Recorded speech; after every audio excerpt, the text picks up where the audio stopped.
Welcome to the Charity Matters podcast. Mr. Rogers' mother said, always look for the helpers. I'm Heidi Johnson, nonprofit founder, lifelong helper, and your host. I've been interviewing the helpers for a decade with my blog, and I'm excited to finally be sharing these inspiring conversations with our new podcast. Join me as we learn the challenges and stories of innovators, entrepreneurs, and modern-day heroes who set out to solve the problems of humanity. Today, our guest is Anne Pollack, who is the founder of Crossing Point Arts. Crossing Point Arts is a nonprofit organization that brings the arts to survivors of human trafficking. Their mission is to bring healing and the restorative power of arts to survivors of trafficking through a multitude of art workshops. I'm really excited to share Anne's journey that led her to this work and our inspiring conversation. And I'm so excited to talk with you today and learn more about Crossing Point and all the work that you are doing to serve this incredible community that I think the world is just starting to learn about. It's truly so grateful that you're here. Thank you. And I'm so honored to be here and very, very grateful. Thank you for inviting me. Well, I'm so glad that that you reached out and we connected. So tell us, first of all, a little bit about what Crossing Point does. Crossing Point Arts is, to my knowledge, still the only arts nonprofit, professional arts nonprofit of its kind in the whole U.S. And I started it. I wrote the very first proposal in 2012, so we're pushing 10 years. Congratulations. Thank you. And it was my intention, even before I had the vocabulary, to bring people into the process that I had lived myself. And that meant that I had found ways through creativity to do a tremendous amount of healing after surviving a sexual assault as a young woman. And I'm a trained musician, a professional musician. I'm a self-taught artist. I'm a writer. I studied dance my whole life.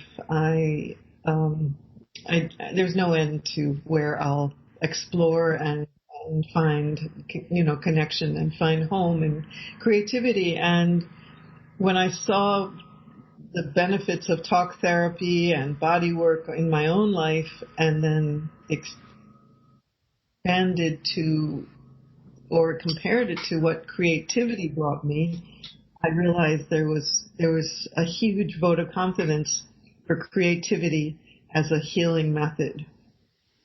And that combined with my lifelong efforts in racial justice, which, the need for racial justice was born out of the institutionalized slave trade of this country.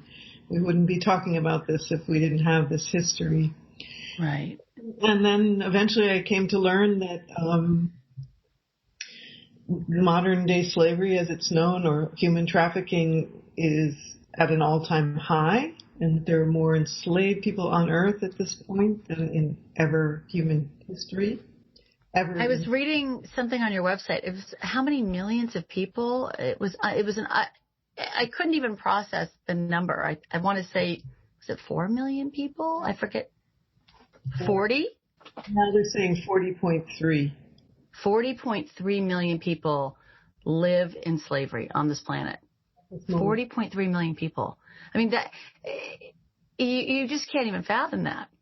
It's just, especially when you live in a free country in the United States, and I know that human trafficking happens in the United States, but you just can't get your head around 40.3 million people.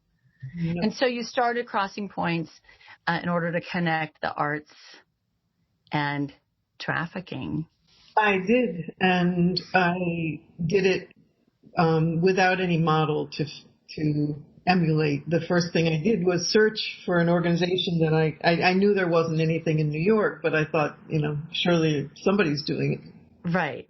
In the U.S., and I found nothing. I searched for scores of hours. And just so you know, nobody, I don't think ever starts a nonprofit Everyone starts it blindly. No one starts it.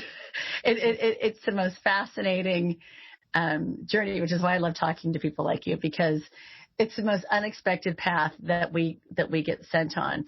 But before we even get to how you started Crossing Point, I often wonder, and I wish I was a psychologist, professionally trained psychologist some days, but philanthropy, I have to believe that it's modeled, or are we born more empathetic? I'm just not sure, but I'm always fascinated with what people did when they were younger, or was there something when you were younger that you look back on kind of your path that kind of connected these dots before we get to the story of how you started it, that maybe things that that now you see as signs along your path? Well, absolutely. I am a product of the time I was born, which was towards the end of the civil rights era. And so I'm the beneficiary of integrated education. I'm some of the first group of students in the Northeast. New Jersey was apparently a little bit ahead in that respect. So that was my very early introduction. But things like trick or treat for UNICEF. Right. Yeah. They still do that, by the way. They still do that. It may have been rather new at the time. The very first Earth Day was part of part of my experience, and we were very enthusiastic about it. Protesting the Vietnam War, protesting against racial injustice.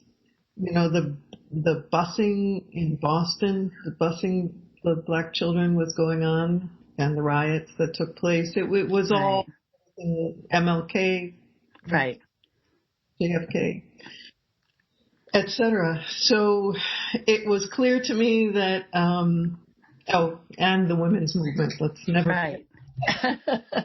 We were like 10-year-olds having women's rap group.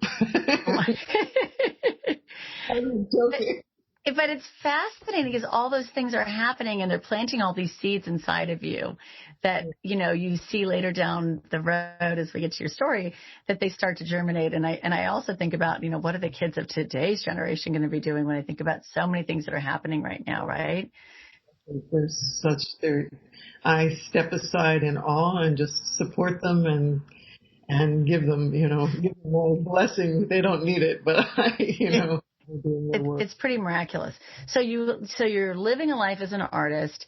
You have had all this childhood experience and cultural revolution happening in your youth, where you're seeing all this incredible change. You're seeing the power of a voice. You're seeing people standing up for people that are fighting for other people's rights. And that's like obviously ingrained in you. And then when was the moment where you were like, I need to write this proposal? When did this intersection of all these things click? Because most people that I interview can say when they said, I need to do something, I need to act. So what was that for you? Well, it was a very slow burn before it ignited. And I often think of it as two parts of myself were taking a very long, slow walk towards each other. Because I lived in a state of constant anguish about racial inequality here in the States and wherever I traveled. It was very evident to me. And I was working to build my career as a performer and producer, recording musician, composer. I was, working actively in the music arena. Right. And I have to say that I kept having the experience of flipping from one world into the other, because I spent a lot of time working in service in soup kitchens and volunteering for things like Head Start and working with kids in juvenile homes, juvenile delinquency homes or whatever they call it. And then I would go back to promoting myself as an artist, as a musician, and which you have to kind of use a lot of your ego. And so I was kind of out of the ego zone, and my head was exploding most of the time. As a Gemini, you're speaking to me because I feel like I'm two people all the time. So I understand this analogy very well. I'm a Sagittarius, and it's my job to integrate it. So I encountered more and more understanding about the connection between creativity and how people dealt with oppression and oppression in every form. Through my travels, I spent a fair amount of time in Brazil and in the Caribbean, working, traveling, exploring, and being, really connected culturally. I would go and stay in one place for a long time, so I would be in a community. Awesome. And there came a time where I was sitting, working, and on the TV in the background was CNN, and the head of Polaris Project, which is a major and a very old anti-trafficking agency, was talking about human trafficking, and he was talking about a training that was being offered in Central Jersey. And I put down, I actually had to remind myself to breathe. I was like, oh my God, something's happening. And I put down what I was doing and scribbled down the phone number. He said, if you call this number, you can sign up for the training. And I without a thought, got myself there. And the training was very intense. And while learning about modern day slavery, there were, as a portion of the afternoon, there were two young women. One did a spoken word piece, and the other one just spoke about her experience of how she became trafficked and how she got out of it, and how this Polaris Project had really supported her. And that's when a seed was planted, but it took 6 months for it to germinate. And I was in real anguish for those 6 months. I was very traumatized by the information I gleaned at the event. But I lived with it, and I sat in my living room with a friend 6 months later and told her, I just feel terrible. All I can do is send $25 a month to this organization. That feels like nothing. And at the time I was producing quite a lot of music in my home studio, and she said, why don't you find out if you can teach people what you do? I love that. And, I thank her to this day. It was just... Did it feel like a light bulb moment? Like, obviously that phone, like when hearing CNN was like a light bulb moment. You knew you needed to write down that number. You needed to go to the training. But when you heard that about the intersection, did you feel like your two pieces came together? When she said that, you still hadn't connected that. How could I do that? With all those questions. But I sat with it, and a few days later I started writing a proposal, and I showed the proposal I read the proposal to my partner at that time, and he said, wow, yeah, you could do this. Send it to them. So I did, and eventually they got back to me and I said yes. And I didn't know what I was doing because I had no models to right, no model to follow. But I think what's so beautiful about this is, and I think one of the messages that I think I've learned from everyone that I talk to and that I love sharing with everybody, sharing everyone's stories, is that we all have gifts and we just don't know how to use them.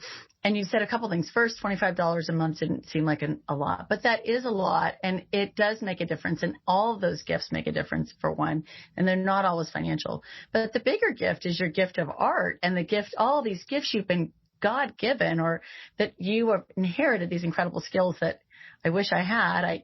Singing, music, art. I have zero of that, and I'm envious of all of those. And finding a way to share those, but not only share them, but to use them to heal people that have been trafficked. I mean, there's nothing more beautiful taking two passions and connecting them together. I mean, that's the greatest gift you give the world. And so I just think that that's beautiful. Thank you, and it feels like the biggest privilege in the world to have any part of my vision realized. It feels. I spoke with my board yesterday. I still can't believe these people believe me and are following my every suggestion, or at least considering it, and taking me very, very seriously. But here's the thing: is after I wrote the proposal and Polaris Project said, yes, come out and, we'll introduce you to the survivors who we're working with now, and let's get this going. And then I was in a panic, but a few days later I woke up in the morning and a bell did go off and I said, I'm going to start a nonprofit. Yay.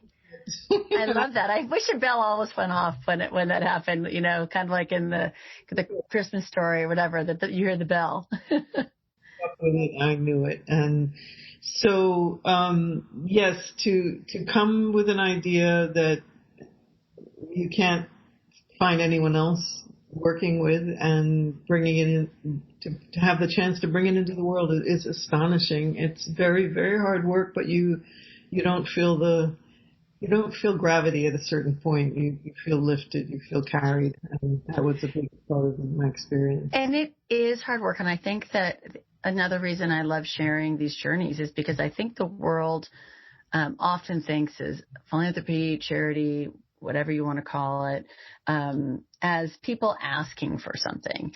And in fact, it's the opposite. It's people giving something. Charity isn't asking. Charity is all of humanity giving the best of themselves to one another, to serve one another. You giving your art and your music and your time. Everyone is giving. People, whether they're giving their money or their time, they're giving the best of themselves to help one another. And so when you start a business that relies on the kindness of others, there's some innate challenges. And every nonprofit founder that I've interviewed, in my opinion, is an entrepreneur, because you are starting a business. It has every part of a business, except it has more complications and more funding issues. So what would you say your biggest challenges have been in starting Crossing Points? The number one challenge is finding like-minded souls to work with on the business side, because people come in with a lot of really silly agendas. Some people just want to make their resume look good. A lot of people, right. A lot of people think they know the drill before, or what it's all about, before they've really heard me out. And a lot of people have a lot of baggage they bring to it. So having the experience of really being in synchrony and synastry with somebody is actually pretty rare on the business side, on the board. Right. It turns out the board of advisors it's more inclined to find people who are just really in sync. Right. Directors, I have two absolute angels. I have three, sorry, and two are so remote I don't even know they're there. Right. Oh. There's been a sort of shifting population with that, and then the challenge, of course, is financial to right. to have a cash flow without a revenue source. We're not selling anything. Right. As I mentioned in the notes, what's considered frontline work for trafficking survivors is food, shelter, clothing, legal protection, education, childcare, medical, counseling. Right. And though every single one of the people who administer those professional disciplines acknowledge the absolute crucial nature of what we do, to get the funding has been quite the challenge. Right. I understand. It's Maslow's needs, and I understand that. I'm running a youth leadership organization. Just on the hierarchy of what's funded, it's always going to be at food, medicine, education, and it just trickles down. And it doesn't mean that obviously food and health are important, safety are important, but it's frustrating because it doesn't mean your work is any less valuable than the next. Just because it's a little lower on Maslow's scale doesn't mean that what you're doing isn't as impactful. So, because this work is really hard, and I think people don't realize it. I always say, the bucket is heavy because it's not like we're manufacturing something and we didn't make enough of them and sell them and make our numbers. We have human beings, and in your case, you have victims of human trafficking that are relying on you for therapy, art therapy, but therapy.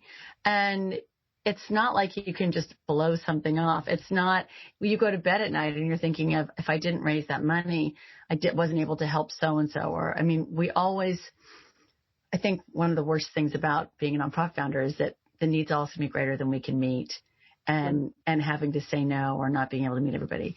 But when those buckets are heavy and when those days are hard and you feel like you can't do everything or be everywhere or meet every need, what fuels you to keep going?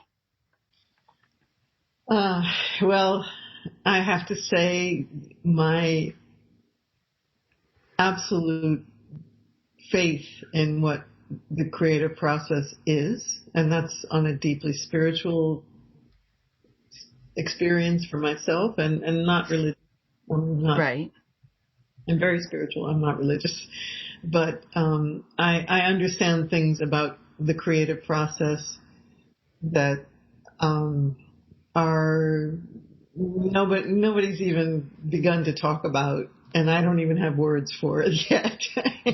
But I understand the power in that, and I understand that the ancestry that relied upon creativity as a tool for transcendence goes back as long as people enslaving people goes. I'm quite convinced that the two have gone side by side the entire history. Have been intertwined. And I mean, so that just keeps you going. Well, it's the sense of responsibility to my personal ancestors and to the collective human ancestry that got us here. And we're advancing, but we're also in a gigantic mess. And there's no part of this discussion of racial justice that I can't see as other than deeply connected to the whole problem with human trafficking. I just recently did an interview with the American Counseling Association, and I said somebody really needs to do a study on the psychology of denial, because we're now in it's called a racial reckoning. You know, I think yesterday was the 100-year anniversary of the Tulsa massacre. Right. And when hundreds and hundreds of people were killed because they're black, it's our disinheritance and revisionist history of the racial history in this country that makes people really myopic with the question of human trafficking. Right. The fact that we've blown off 400 years. Well, we may as well blow off the next 400 years as far as enslavement goes. And in no way do I want to discredit or take away from the work that needs to be done for the healing and restitution and reparations for what's gone on. And yet we have such a crisis on our hands with human trafficking. The numbers are just so staggering, and the lives. People are going to be damaged for the rest of their lives. So. And go ahead. I'm so sorry. I was going to ask if you had a sense of the trafficking numbers in the United States. I don't know those, but I know you said 40 million in the world on the planet. Yeah. Do we have any idea what the number is in the U.S.? Do we even know? Be able to reel them off. So at the end, I could send you some links if we could do it that way, because I don't. I'm just curious. I've done some interviews with people in the South. There's a famous highway in the South that they say is one of the biggest trafficking routes with truckers, and I've interviewed two different people that have restorative facilities where they take these mainly women, obviously, and young girls in the South, and it was the first time I even really learned of it, and I was just shocked. And I know, anyway, I've learned so much about it in the last few years from about 5 different nonprofit founders that I've interviewed in all different lines of work of what they do for traffickers. And you are the only one that does art therapy. And success is such a horrible word to use when you're measuring humanity, because it's just not the right word. But I think that donors, board members, people listening, people want to hear what that impact is. I always say I have a love-hate word with impact. How I measure leadership, how you measure transforming someone with therapy and arts. I mean, it's an impossible thing to measure, and yet you see these people changed, and you know that you've had an impact. So how do you like to define what your impact is? It the number of people that you've helped, or how you've helped them? What does impact mean to you as far as Crossing Point's concerned? Well, that there's so many different ways to, determine what those metrics are. And agreed. On a personal level, I feel that the greatest impact happens in mentorships, and I've developed a whole mentorship program around this concept. So I've personally mentored two survivors for quite a long time. I have two new ones. I'm connecting and matching teaching artists who I've trained who are doing trauma-informed work with individual survivors, because that's where relationships are formed, and that's where the greatest growth and healing can happen. We've reached around 6,000 people in the years that we've done our work. Wow. The majority of that was in-person workshops, of course, until COVID, and then in the last year or so we've, reached many, many hundreds more. And it's incredible. Well, yeah, and it is a reflection. There's a number that sticks in my head, is that there are 10,000 new trafficked children each year in America, but it's not a reliable number, so I don't really. I'm famous for quoting unreliable numbers, just so you know. It's kind of my specialty. We'll come on there and say, what is this person saying in young?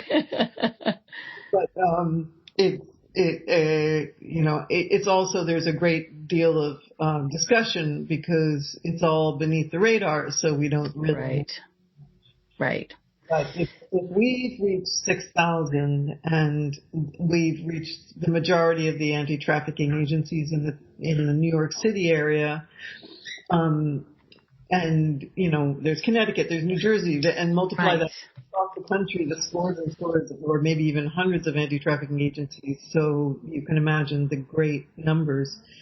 Some people are trafficked for a short time. A lot of people are trafficked for several years. Some people are trafficked for decades.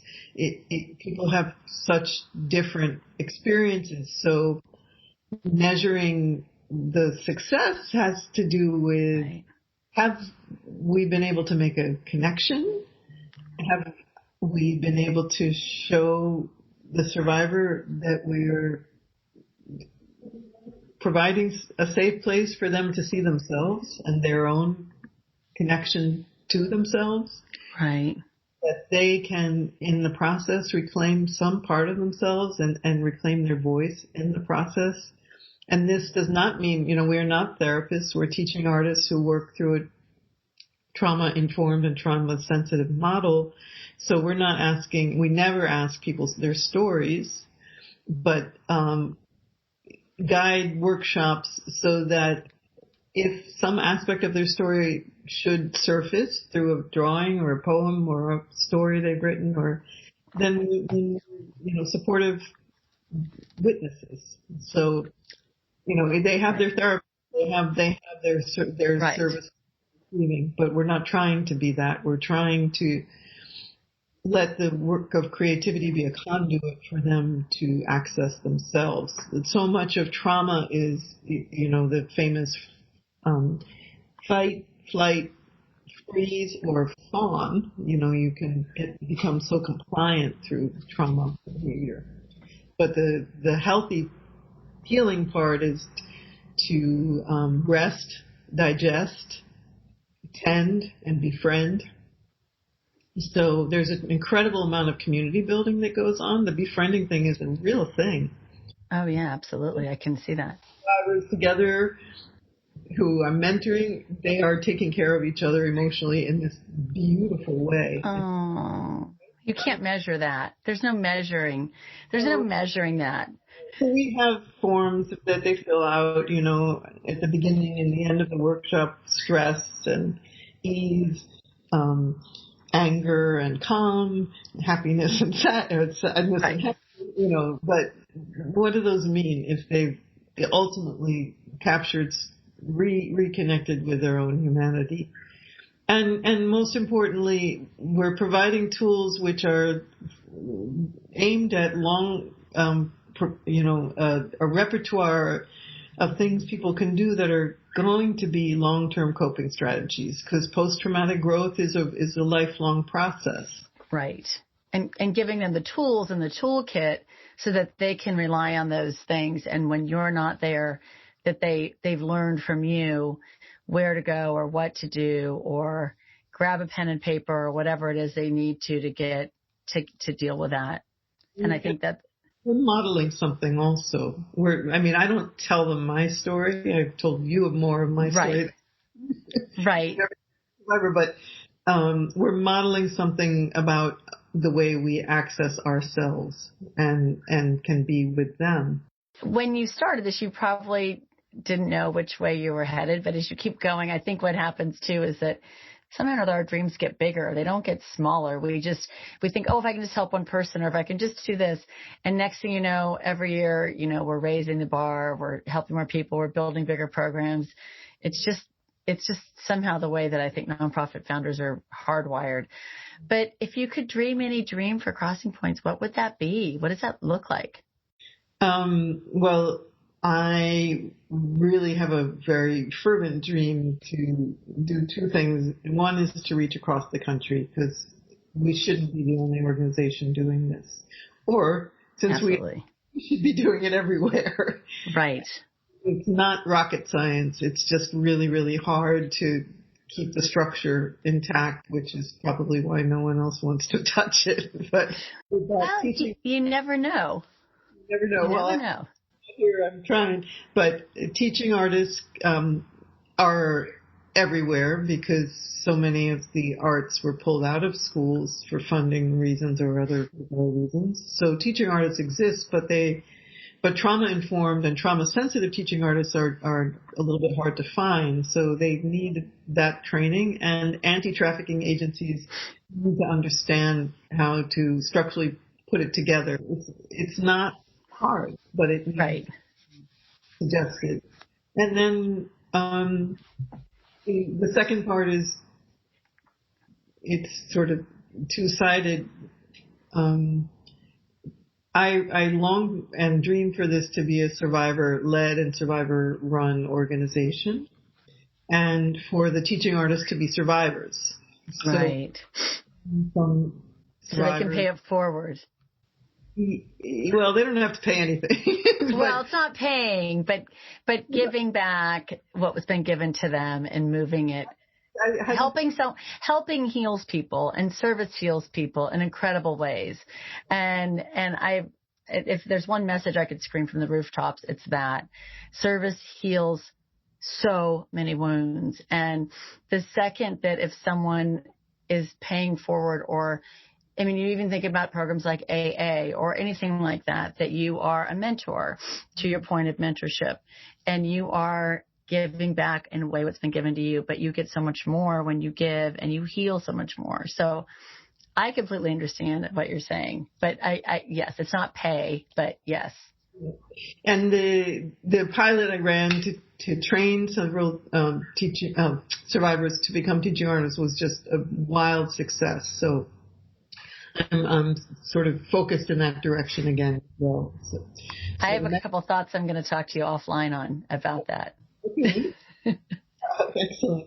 So I'm already pointed in that direction. We have our advisory board now has a survivor on it. This is a complicated puzzle with many. And when you're dealing with humans, there's so much brokenness and so many different broken pieces for all of us in all different ways. But some places you look and you think, where do I even start with this puzzle? Because there's so many pieces to this one. So I can't even imagine the things you've learned and you've experienced since you started this journey almost a decade ago. You can't go down this path with witnessing such pain and such healing and such beauty, with all of these experiences and the thousands of people that you've been helping with your work. So what do you think you've learned since in the 10 years you've been doing this? I've learned that I'm stronger than I thought. I've learned that it's okay to use every aspect of my being that needs to show up for this, and it's also really okay to rest from that because that's a lot. Yes. I've developed a much higher degree of patience with people and a bit of foresight about the potential that they hold. And I've had some folks who've really given me a hard time who wanted to continue to do the work, but were very problematic. And I hung in there with them. I'm glad I did. And they came through. They became adults and whatever. Something happened. maybe I wore them down as much as they. But I am very happy with who I became through this work, and my inclination towards service. It's actually not completely fulfilled. Oh my gosh, there's more, and you have to, like you said, you have to rest. You can't give 24/7. There's more? Oh my gosh. I do feel that my life is realized, and that gives me a great sense of that I didn't skip over something because it was scary. And I have skipped over a few things in the past because they were scary. And probably because this big, really, really scary thing that I'm doing was coming towards me. And I was like, no, I can't do those other things. I have something else is happening. And this is so beautiful because, I mean, what greater purpose than to say your life is realized? How many people on this planet can say their life is realized? I mean, that just makes me cry. It's just so beautiful. It's so the ultimate destination. I mean, it's so where we all want to be. We want to be seen. We want to know that we've used our talents to the greatest gifts, that we've used them to make the world better than we found it, that we've made an impact, and that our time here has been meaningful. And to say your life's been realized, it just makes me cry. It's just so beautiful. It just takes my breath away, and it really does. I mean, that's why we do this work. I mean, that's why we do this work. And that is why we've been privileged to walk this path and serve people, which is a very hard path, but it's the most fulfilling. And I hope that I can say that with the peace that I see you say it with, because what a gift you've just given us with just those words. I'm gonna just think about my life as realized. I mean, that is a gift. I feel so blessed that service chose me as much as I chose it, and it's an exquisitely beautiful way to go through a really unjust world, and keep creating beauty and possibility for others, and help people get where they're going. There's kind of nothing better. Nothing better. I can think of no better way to wrap up this conversation than those words, because there is nothing better than helping one another. That's really why we're here. At the end of the day, I believe that's why we're all here, is to use our gifts in the best way we can to help one another. So tell us how we can help you. How can we support Crossing Point? Where can we donate? How can we volunteer? Where can we find you? How can we open our own chapter? Whatever it is that is, share with us how we can find you. We are at crossingpointarts.org. And on Instagram, we're Crossing PNT Arts. So point is appreciated. Okay. There's a big old donate button on our website. We need all the help we can get because we pay all of our teaching artists for all the work they do. And we also have, of course, administrative costs. And I'm wearing a rag on my head, but I wear so many hats, it's ridiculous. Otherwise, welcome to the world of nonprofit. That's the way it goes. For people who are interested in volunteering, they should contact me for crossingpointarts@gmail.com or the email through the website. I'm Anne. I'm the founder and the executive director. And there are all kinds of things that are needed to keep a nonprofit whole and growing. Bookkeeping, accounting, grant writing, development, creative arts therapists, and teaching artists. I mean, there's a limited number of teaching artists I can employ at any one time. We have a roster of active teaching artists now of about 15 people. I'm one of them. I'm the first one.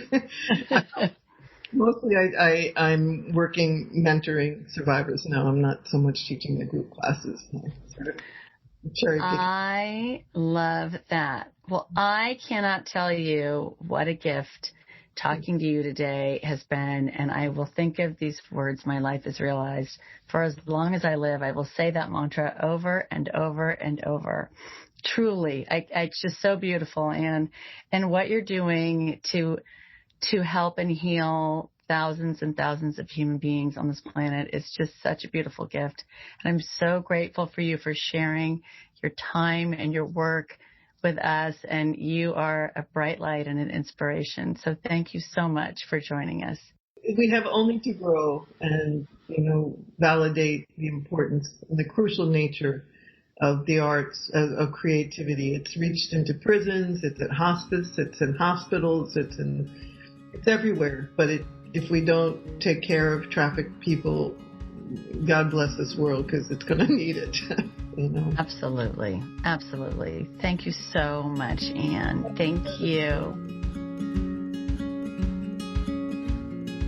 Thank you for listening to this week's episode of the Charity Matters podcast. I really enjoyed talking to our guest, Anne Pollack, about what it takes to start a business that changes people's lives. I think her comment of saying her life is realized from this work was so powerful and inspiring. To learn more about modern-day heroes like Anne, visit us at charity-matters.com or connect with us on Instagram at Charity Matters. If you enjoyed our conversation, we would love this if you shared it with your family and your friends. Remember that together we can make a difference, one small act of kindness at a time. See you next time.